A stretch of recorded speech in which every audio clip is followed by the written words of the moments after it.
If you think of something maybe you wanted to ask during today's event and didn't get to it, fill out one of the cards. Our staff has those cards. Yep, Dustin's got cards back there. Go ahead and fill those out, or if it's a question you didn't want to ask in front of the crowd, just go ahead and fill one of those out, and we'll get back to you after the event. So Emily is going to call the names, and do we have a microphone? No other microphone. Okay, so when you get your name called, just go ahead and stand up, state who you are, and then go ahead and ask your question. That'll be great. So thanks everybody so much. Go ahead, Emily.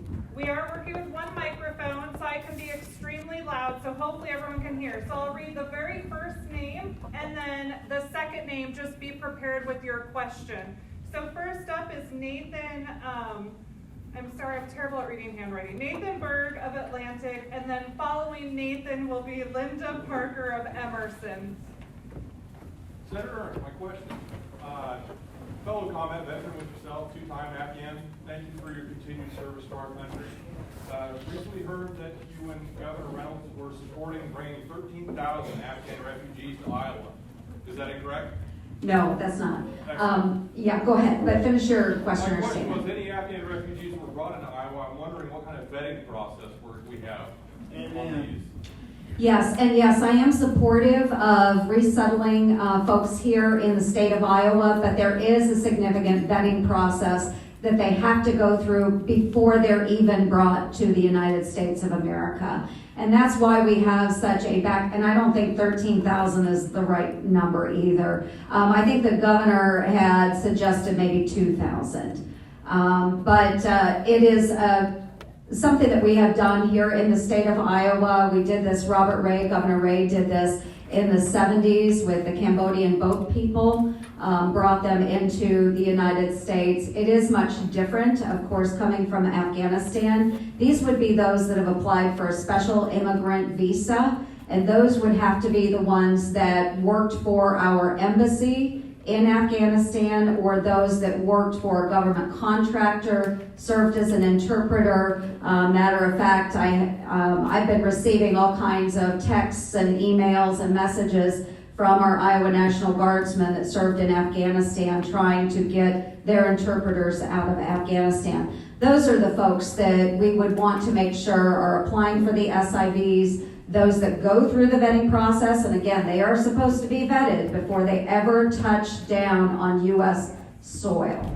So those that are already arriving, those are the ones that started the vetting process months and months ago.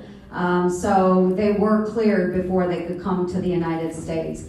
But we need to make sure they are vetted. So that is part of the process that I've been working on with Senator Jean Shaheen of New Hampshire, is to speed up the process at the State Department, get more people on board, make sure that we have enough Americans that are working on the vetting process. And they do have to have documentation from either our Iowa National Guard members, those contractors, or those they worked with, verifying that this is the person that worked for me. So they do have to be vetted, and I don't know that the 13,000 number is right, but yes, I would be supportive as long as they are properly vetted, and they would have to be before coming to the United States. Okay, Linda Parker, followed by Joe Good of Red Oak. Okay, Joni, I'm wondering about Afghanistan, of course, and again, is the Congress, the Senate, can they do anything to override him getting out too early? No, Linda, and that's the tough part right now, is that final call will be made by the president. He is the commander-in-chief. Yep. And he has announced, and this is where we run into a real problem, is that he has been working with the Taliban, and the Taliban has said it's unacceptable for Americans to stay in Afghanistan past the August 31st deadline. But there is no way we will have all of our Americans out of Afghanistan in 7 days. So we're still wrangling. Again, my office is getting a lot of correspondence and phone calls. I've been receiving correspondence and phone calls. We have Iowans that have worked in Afghanistan. And the hard part is that we just don't know exactly how many Americans are in Afghanistan. A lot of them will work for contractors, or they work for non-governmental organizations that do mission work, groups like Catholic Charities. So they're all over the country of Afghanistan. And for the past several weeks, all of those main roads that get to Kabul, to one remaining airport, is the HKIA airport. All of those roads have been closed down by the Taliban. You have to have the proper paperwork to travel, and we've heard instances of the Taliban turning people back, even with the proper paperwork. So I don't know how the administration is going to accomplish this. We were waiting. President Biden was supposed to give another press briefing this afternoon, and he hadn't even gone on by the time we came here. So he was about an hour late or so.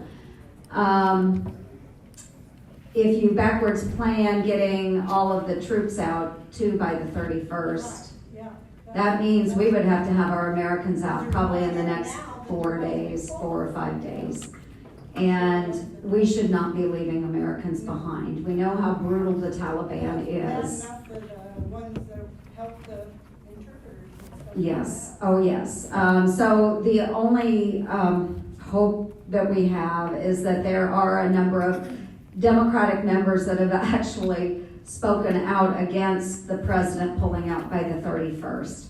One of them is a gentleman in the House that I work with on these immigrant visas for the interpreters. And he had served with Ranger Regiment and was active duty. He's a Democrat, Jason Crow. And normally, we don't agree on a lot of different things, but this is something that we agree on, is we must stay and make sure that we can safely evacuate all of our Americans out of Afghanistan before we pull our troops out. It is imperative. Once our troops are gone, man, it is game on with the Taliban. And we've already seen a lot of that already.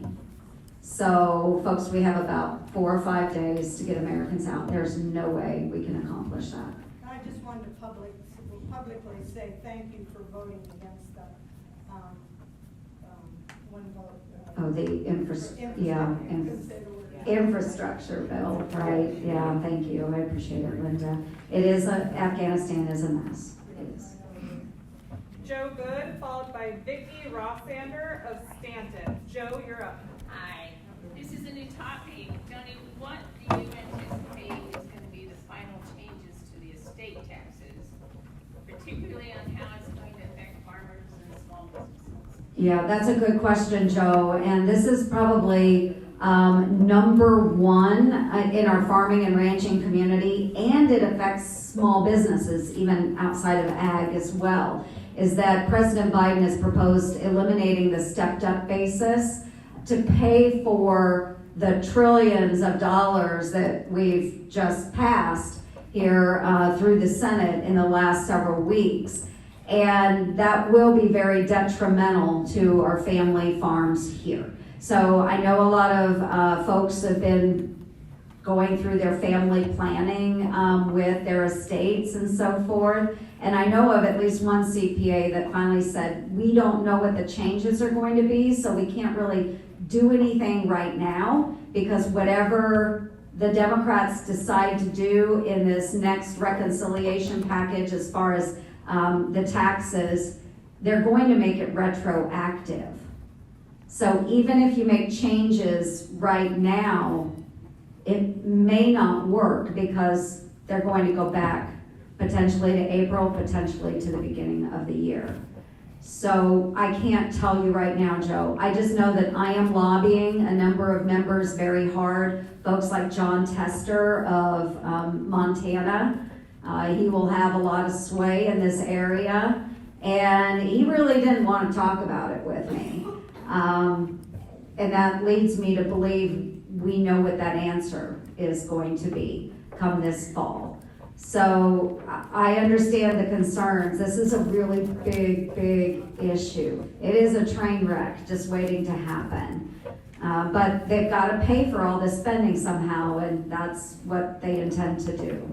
But do you think it will go ahead and pass through the Senate and be final? It would likely. If they can get something through the House, they will possibly get it through the Senate, depending on what that final spending package is. I know that there are a number of Democrats that have expressed dismay over raising taxes and elimination of the stepped-up basis. So one, obviously, is Kirsten Sinema of Arizona. She's holding pretty firm on that.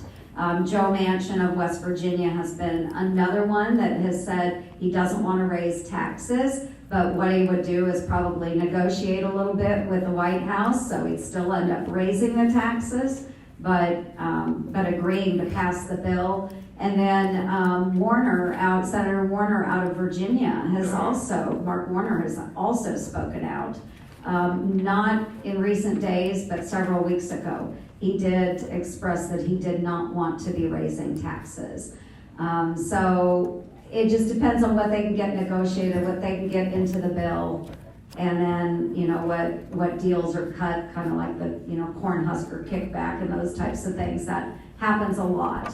So we'll see what ends up, but this is probably one of the biggest issues that we have as Iowans, is elimination of that stepped-up basis and how our families will be able to pass along small business and their farms to those future generations. The retroactive part too. Yeah, it's very scary. It is very scary. Okay, Vicki Rothsander, and she will be followed by Elizabeth Weirin of Red Oak. Vicki? Going back to the infrastructure bill, Iowa ranked 41st out of 50 states with the worst infrastructure and bridges, according to the Des Moines Register and the Wall Street Journal. The worst, ninth from the bottom. Without the infrastructure bill, which you voted against, how is this problem going to be solved? It gets solved by passing the basic bills that we passed out of Environment Public Works. So what most Americans don't realize is we did pass infrastructure bills out of the Environment and Public Works Committee in the United States Senate. I'm a member of that committee. So we passed both a drinking water bill as well as a surface transportation bill. Both of those passed out of our committee unanimously, bipartisan. I mean, incredible work, and there was a lot in there that I didn't necessarily agree with, but overall they were really solid bills, and they plussed up spending for our roads, our bridges, our waterways. It was really important that we did that. We were hoping to be able to pair that with an internet bill coming out of the Commerce Committee, which Roger Wicker is a Republican. He's worked heavily on this area in the Commerce Committee. But what they decided to do, instead of moving forward the overwhelmingly bipartisan bill, is they decided, no, it's not enough spending, and they weren't able to get enough of the pet projects that some of the members wanted in it. So what they did, they started a new group. Not those of us that spent months and months and months working on the bills that actually passed through a committee. They started a separate working group writing text to a bill that didn't have to go through a committee. And so what we ended up putting into that bill were things like Nancy Pelosi's subway that runs from San Francisco to the Silicon Valley at a cost of $1 billion per mile, when a study was done that says electric buses would be much more efficient and cost effective. But she insisted on that project. That project will lose $220 million every single year for the next decade. And this is what Iowa taxpayers are paying for. And that's just one example. So I do my Squeal Award every month. A number of the things that I actually highlighted in my Squeal Award were projects that were put into this bill because they knew they couldn't get it through a regular committee process. So they put it through this process. Other people were allowed to follow, so I would like. Yes, to- absolutely. You did not address how that helps. What are we gonna do in Iowa to help Iowa bridges and Iowa infrastructure? We should have passed those bills, and we still can go back to those But bills. we didn't. So Nope, and we didn't, but you know what? The House is likely to pass something. Now, it was interesting because even Democrats in the House decided, whoa, this is not what we want to do. So they're working with Nancy Pelosi. Their attempt last night failed. It was late last night. So they'll keep working at it. It will eventually be funded. So we still do have the normal funding structure. That's been reauthorized. So surface transportation has been reauthorized. So we'll continue to see those funds moving through. So yes, we still have the issue of roads and bridges. They'll be funded through the normal mechanisms that we have. Those have been reauthorized. Okay, so what we expect to happen is that the people in the House will cut some sort of deal. It may have to come back to the Senate. Of course, the people in the Senate are going to approve it, and then Joe Biden will sign it. And then these roads and bridges will be funded, but we're going to be on the hook for about $250 billion that's not paid for. So there's a lot of promises. Now, we were promised as Congress, and I had a really hard time because if we'd been able to find a way to pay for all of this, I maybe could have swallowed it. Not liking a lot of these projects that were included. We even paid for a railway system in Canada in this bill. I think Canada should pay for their own railway system.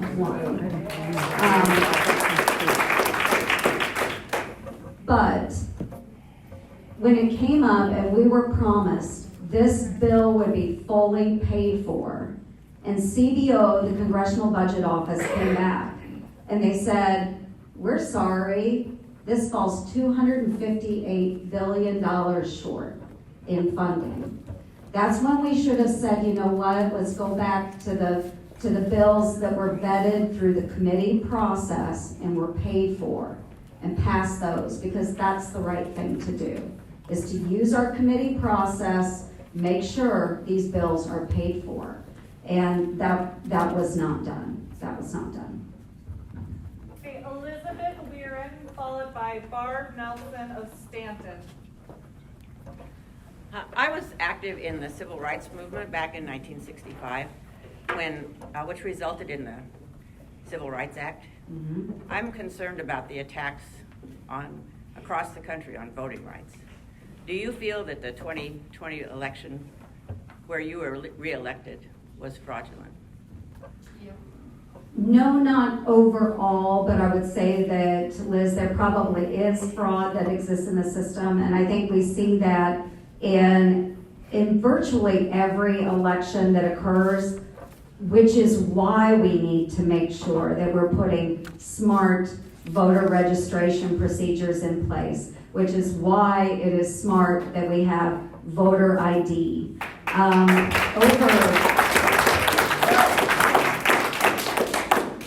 Over 80% of Americans, not Democrats, not Republicans, 80% believe that having a photo ID is the right thing for elections. It is one of our most valued rights, and it's important that we protect that. I do believe in election integrity. So I don't see the changes in election laws across the United States as an attack on any group. I think it is a bolstering of election integrity. What we don't want are stolen elections. And the way you do that is by verifying who's actually voting in your elections. Well, we had one. So, and we had, yeah, so we need to make sure that other states are following Iowa's example and making sure that the votes are fair and that the people that are allowed to vote are allowed to vote. And the folks that are not allowed to vote do not vote in our elections. So one thing with this federal push, because S1 keeps rearing its ugly head, and they call it For the People Act, but it's actually a Fund the Politicians Act. There were so many things within that bill. So for example, your taxpayer dollars would be used to fund, think of the politician you hate the most. Your taxpayer dollars would fund that politician's campaign. So think of all the nasty ads you saw in this last election cycle. You would be paying for those. So for every dollar under $200 that a candidate raised from one single person, the federal government would be required to match with your taxpayer dollars $6 for every dollar that the candidate raised. So Liz, you would be funding my campaign at a cost of 6 times what I'm raising from my supporters. That's not right. That's not right. So we're funding the politicians. We're eliminating voter ID in that bill. Eliminating, which does allow people that maybe shouldn't be voting to vote. And I could go on and on and on. So it's not really a For the People Act. It was truly to get people into political office using your taxpayer dollars. Okay, Barb Nelson, followed by Ann Boardman of Oakland. Before I say my question, I am feeling already like a total outsider. The CDC has recommended that indoor spaces we be wearing masks. I pray for everybody in here that Delta variant is virulent. We already know 2 people who have been fully vaccinated who have died. So I encourage you, wearing a mask is not a Republican or Democrat thing. It's a health thing. My question. Hi, Joni. Barb Nelson, Stanton.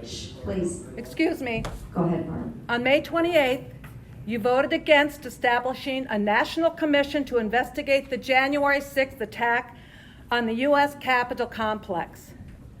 During the last weeks or so, I have been reading your daily tweets from you expressing outrage at the administration's handling of the Afghanistan evacuation. Where's your outrage and concern about the January 6th insurrection, and why are you not pushing for a thorough investigation of this terrorist attack right here on our home soils? Well, Barb, you probably didn't listen. I was outraged on January 6th. I was actually in the chamber. What about now? When it happened. What about now? Oh, it's horrible. Yeah, it is horrible, Barb. So you will are you- not get a different answer from No, me. It but is are horrible. you actively going out and saying, we have to investigate this, we have to get to the bottom of this, because and you know you what's Congress happening, people, Barb, is the DOJ is actually investigating. right, but I want to hear it from which you. is a nonpartisan organization that will focus on the facts of the matter, not a bunch of politicians over in the House. But I want to that hear it have from a you, partisan- Joni. I want to You are start hearing seeing. from me now, I want to Barb. start seeing tweets that Yeah, we need to get to the bottom I of am not going to tweet it. about that. I am not going to tweet about that. Okay, well, thank January you. 6th happened. It was horrible, folks. And let me tell you, it was horrible. We were in the chamber when it happened. I was there. It never, ever should have happened. However, we did have two Senate committees that actually did an investigation already, Barb. They did investigate the faults and failures of January 6th. And it was bipartisan. It was Republicans and Democrats in the Senate that already looked at this and made recommendations for our Capitol complex. I'm So sorry. that's already been done. The I got House so is doing upset. their I'm own sorry, partisan- Joni. Barb, I'm answering your question. I'm sorry. So the House is now doing an investigation. Okay, Nancy Pelosi can do her investigation. But what I do know is that DOJ continues to investigate the episode of January the 6th. Okay, the FBI has been charged with this. I can't imagine I would do a better job than an FBI agent who actually has access to the people that attacked the Capitol. So I think there is an investigation, and the FBI will have that information. It should be publicly released when they are done. We have over 500 people that have been charged. But it doesn't answer why you voted against having a national commission like we've had for other tragedies in this country. That could have been nonpartisan and not just left to the Democrats. Because we already had 2 Senate committees. So what they were asking to do, again, very partisan leaning, they wanted to establish yet another commission where the Democrats would be the ones hiring all of the staff that would do the investigation. That's exactly what was proposed. That was the compromise. Even Susan Collins, and Susan Collins is probably the most moderate Republican out there. She was in favor originally of establishing this commission until Chuck Schumer had cut a deal with her and said, yes, we will make sure that Republicans and Democrats are allowed to hire the investigating staff. But then what happened? Chuck Schumer broke his promise to Susan Collins, and they ended up in the text of the bill, only Democrats would be able to hire staff. Republicans would not be able to hire staff to do the investigation. So if we're going to do it bipartisan, it darn well should be bipartisan. It wasn't, so I wasn't going to support it.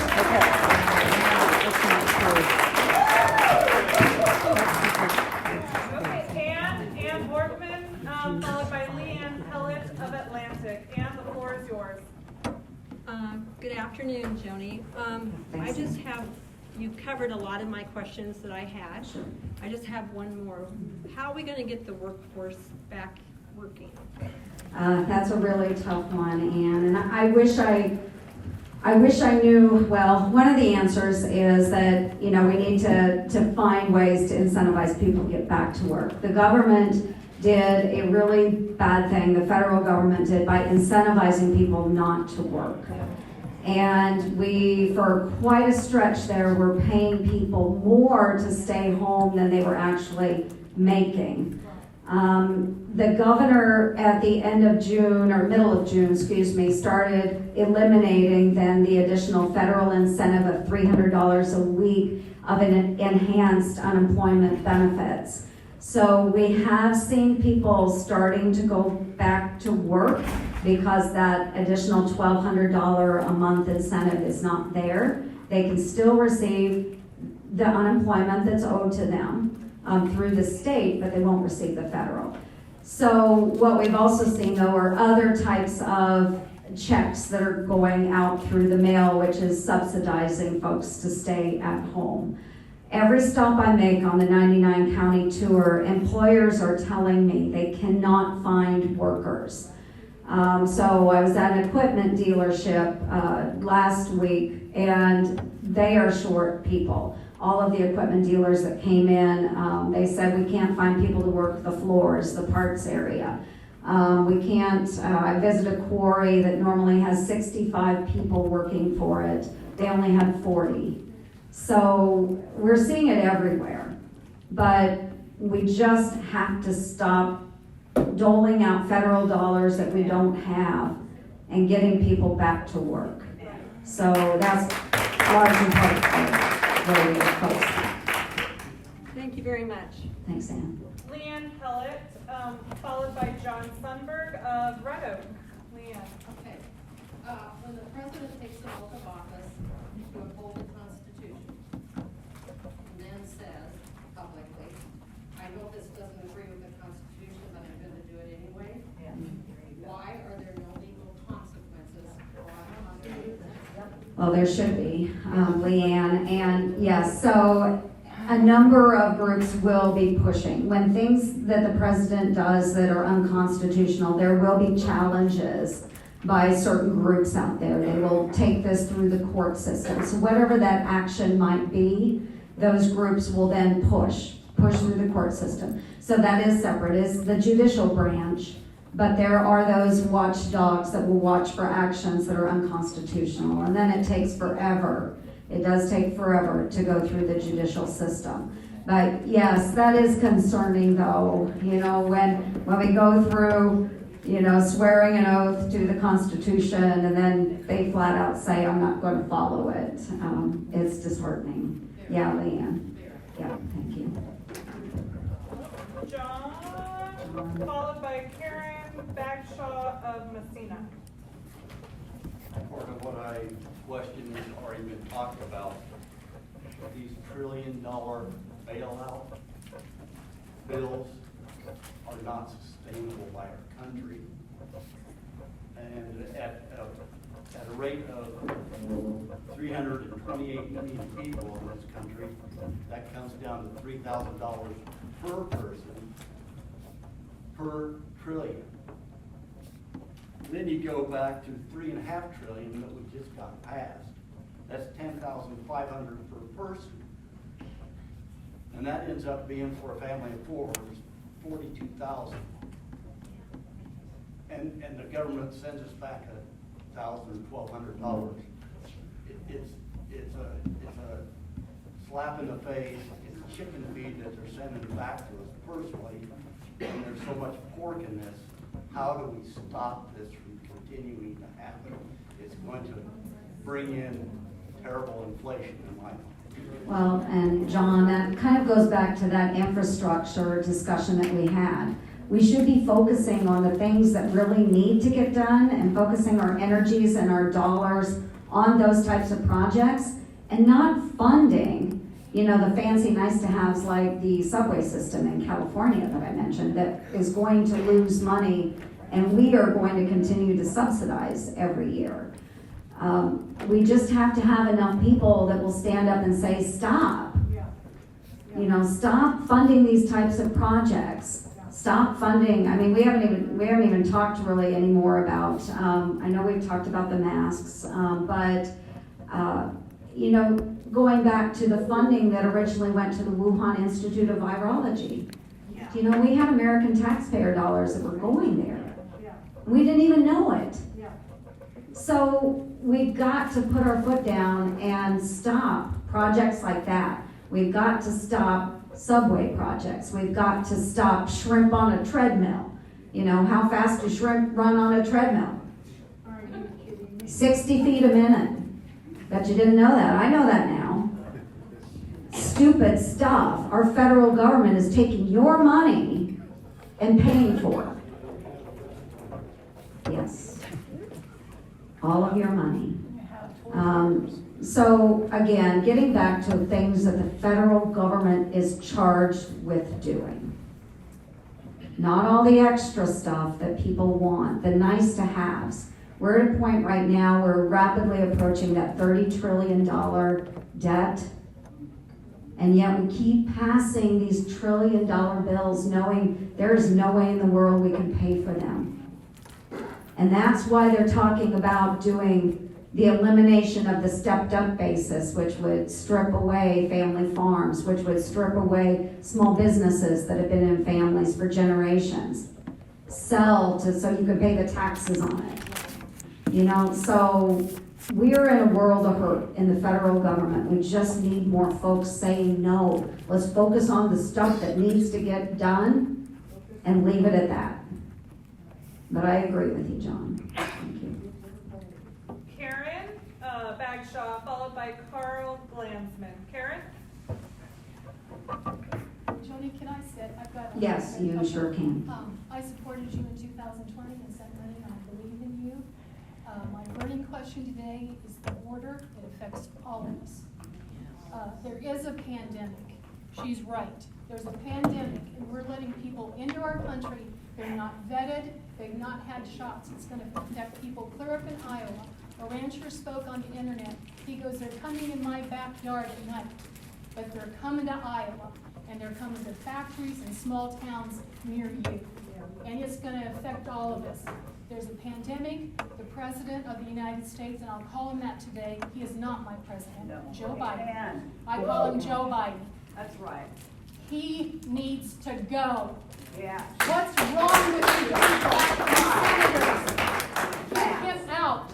The 25th Amendment needs to be used. We talked about this, some of the other folks and I have visited about this. Realistically, it's not going to happen because we have a majority of Democrats in the Senate as well as a majority of Democrats in the House. That's why January the 6th happened. Yeah. Absolutely. Even if you can't pass it, work together as Republicans and say he needs to go. We need that. We need to have you act. We need to hear it from you guys. Yeah, and I agree, and I think that time is coming. I know you're frustrated. Believe me, Our country's going down. every day. We need to raise it up. Yeah, we do need to raise it up, and that's why every election we've got to get folks out, and I'm just saying that represent your views. So. This is going to be really tough. The 25th Amendment, a few of us have already talked about it. It won't come up anytime soon because it won't move forward. It won't even get to the floor of the Senate. It's going to be too late. You people need to act. Well, That's but we got can't you act when we're in the minority. I mean, we can state it, but it's not going. I mean, bottom line, it will not happen. Democrats will not allow that to happen. They will not. But going back to the border. Who's running the show? The We don't know Republicans who's or the Democrats? The Democrats are running the show. They have the House, they have the Senate, and they have the White House. And But not so, legally. well, they have it. Regardless, they have it. They shouldn't So- have it. They shouldn't have it. Well, Have you listened to Mike Lindell? I know, okay. Let's talk about what's going on at the border though, because I think you brought up a really important, okay. Stop. It is not, ma'am. You're escalating it as well. So let's just calm down and let's go back and let's talk about the first point that she brought up. So Karen, you mentioned the border. And I think it's important that everybody understand what's going on at the border because we have a huge humanitarian crisis happening at the border. And yet Joe Biden wants to tell our governors to mask up, force vaccines on people. That's what he's focused on, not the border crisis, not Afghanistan, not the fact that we are in an economic crisis here in the United States. That's what he wants to focus on, a governor's job.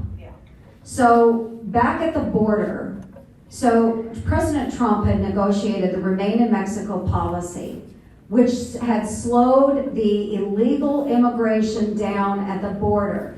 Mexico entered into an agreement with President Trump to keep those immigrants in Mexico until they could apply for asylum. If they didn't qualify, they didn't come in. So what we see now is that President Biden, day one, said we're getting rid of the stay in Mexico policy, the Remain in Mexico policy, which means we have an open door now to anyone that wants to enter into the country, and Mexico won't hold them. They're going to keep sending them up this direction because there's no agreement in place. So in June alone, there were 212,000 contacts with people coming across the border. When I visited the border, even when President Trump was in office, it was a problem, but it wasn't like what we're seeing now. And people have been coached. So the drug cartels are running people to the border, and they have been coached so that when they arrive in the United States, they cross over illegal, arrive in the United States, they don't even run from the CBP anymore. They are told just to wait in the middle of the road, they'll come pick you up, and then they'll let you go. What we found was in the last couple of months, the administration has been releasing these people into the United States without even setting a court date. Which is bad enough, because even when in previous administrations, when they get a court date, less than 20% of those people that get a court date actually show up for court. They disappear into the night, into the United States. Now, all of these people are coming in, they're not even setting a court date.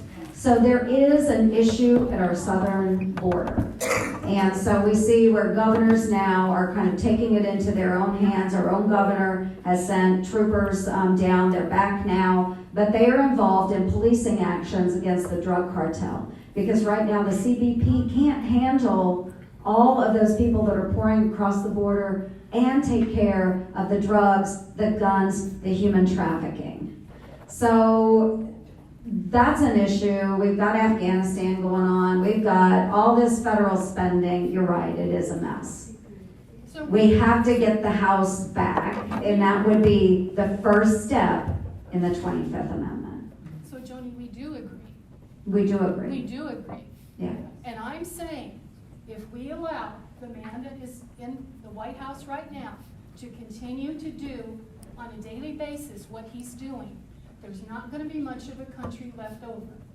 And Well, I love the United States of America, I do and I too. love Iowa. And I'm fighting for you Iowans, because listen, these people, some of them are good. We had a home in Arizona, we sold it. There's no protection at the southern border there. They come up 10 every day and go into Phoenix and wherever. Some are good, some are bad, some are really good workers. But we have got to stop it. And we're counting on people like you. You're a Republican, you voted against infrastructure, Grassley voted for it. Can Republicans work together, please? Yeah, and we're trying to work together, believe me. Some days it's like herding cats, you know that. But I hear you, I do hear you, and I understand. And believe me, right now we all have the weight of the world on our shoulders. And we're just trying to figure out what the heck. That's why we're trying to What the support heck? you. Yep, But we I know. gotta get something back, and we gotta know. that We you- have to have a path forward. Yeah. Right. People gotta know that you're working for us, and that you believe, can you say the words, Biden is trouble for our country? Oh, Biden is trouble. Okay, thank you. Thank you. I know that. I know that. No, I do know that. I've wondered about these press briefings. He can't even get through a press briefing without note cards. So, yes. So, next, we'll move on. Carl Glansman, Yep. Followed by Jan Norris of Red Oak. Carl? I'd like to change to something a little bit closer to home, if y'all don't mind. Yeah, let's do it. We have a problem with the single parent families in this country, and I believe it's a problem that the war on poverty has created. We have a situation where a lot of the young men who could be fine, upstanding fathers taking care of the children, as well as earning good salaries in good, decent legal businesses, they find that the only thing they've got that they can really do when they come out with a phony baloney high school graduation or just drop out, they find out that they've got nothing to do except the street corner kind of petty crime.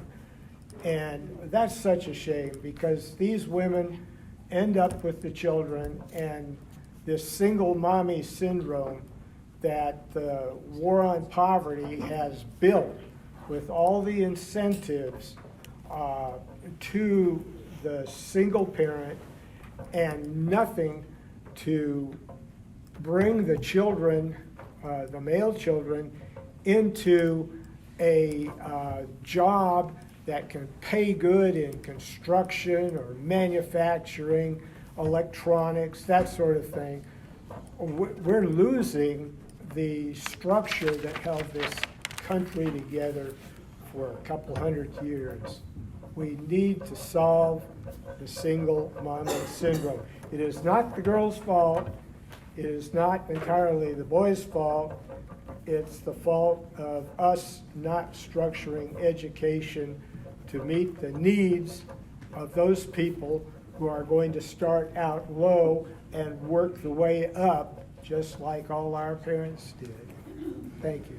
Yeah, Carl, so a couple things going on in that area. We've been fighting the war on poverty for over 50 years now, and we haven't won, have we? So what we find is that with so many of the social programs that the federal government has put forward, we simply make people comfortable in poverty. And so we're not winning the war on poverty. So it does come with the education, it does come with training, it comes with available jobs. We have a lot of that here in the state of Iowa. We just have to have the people that are willing to engage. You know, they've got to be trained, they've got to be skilled workers, and they've got to go to work.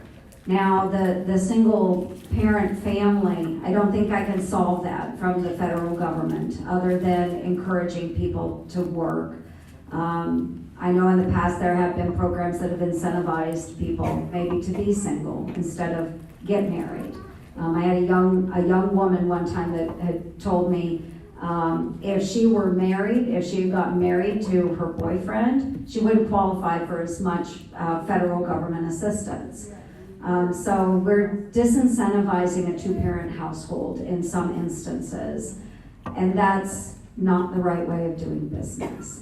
So it's those policies that we can look at. The expanding social welfare state of the United States, which if you look at the budget reconciliation at $3.5 trillion that is being pushed through, it's in the House right now, it went through the Senate, not with my support, not with Senator Grassley's support, it went to the House. They're wrangling through that right now. It is a broadening, a very big broadening of the types of social programs that are offered out there, which disincentivizes people for trying to do better for themselves because they know they're always going to be able to rely on someone else.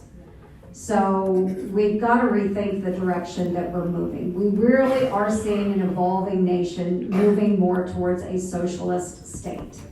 We've talked about this for years. We've talked about it for years, but now we actually see those plans being implemented. So we have a lot that we need to do, Carl.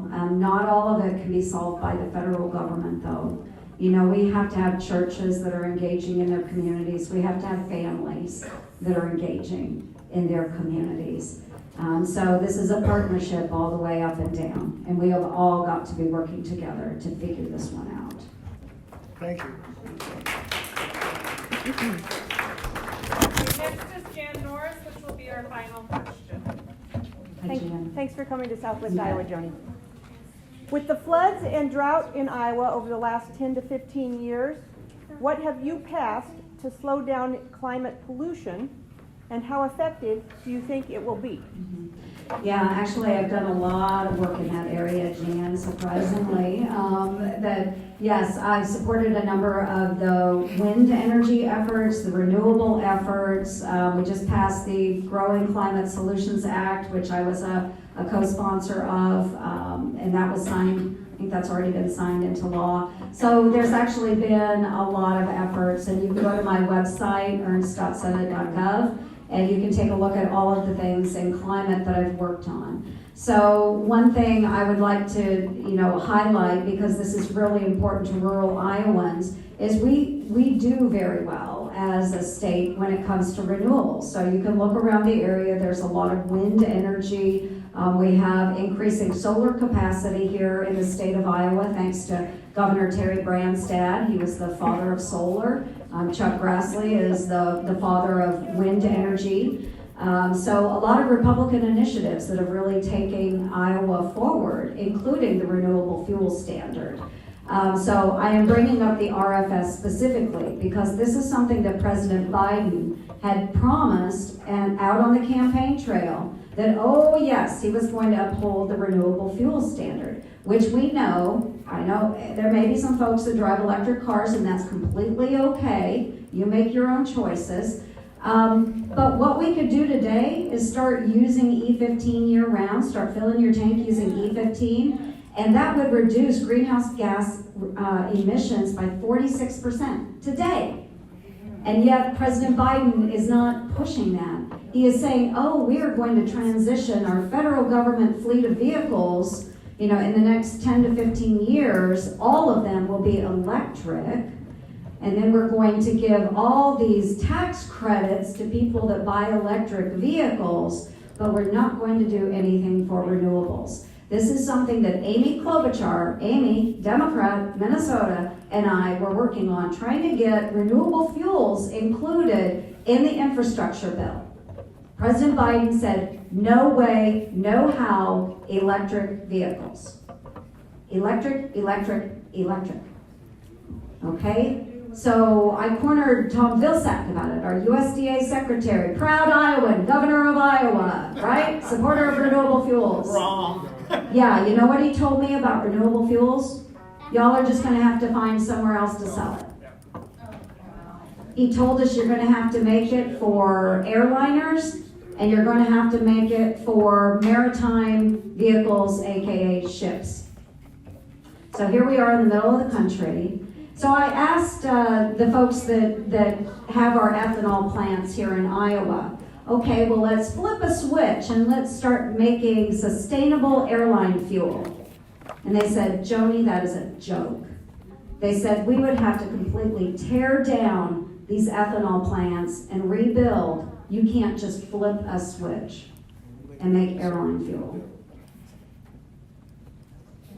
So, thank you, President Biden.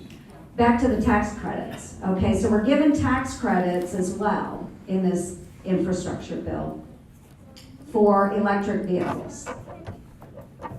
89% of those tax credits go to people that make 6 figures or more. They are the ones that are buying the Teslas and the other electric vehicles. So what we're doing, and part of the infrastructure bill, was that there would be no additional fees on electric vehicles. That was something Republicans were trying to negotiate with President Biden, is that, well, if they're not paying a gas tax like everybody else, then they should pay a fee to use our roads. President Biden said, no, you're not going to put a fee on my electric vehicles. Does that make sense, folks?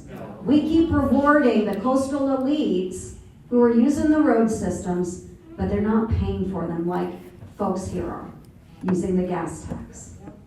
Okay, and beyond that, we're also setting up free charging stations for them at our public road stops, paid for by your federal government. So not even KCs or Come and Go would be able to make a few bucks on it, because now the government plans to provide that free to the people that make 6 figures or more.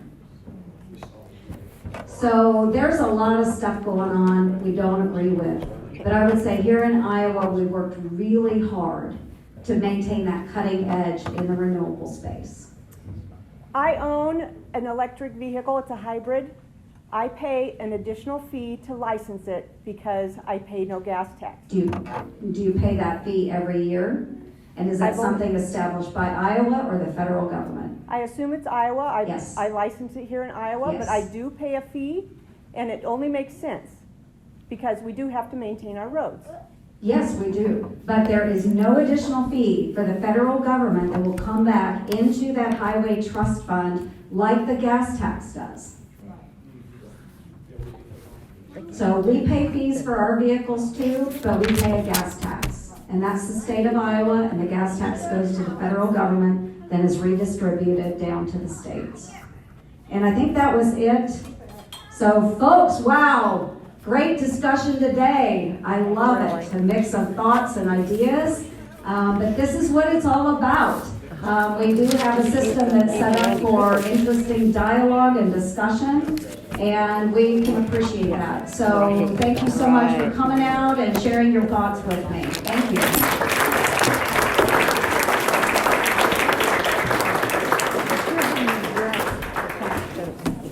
Administration that negotiated that withdrawal. It wasn't 5 years ago.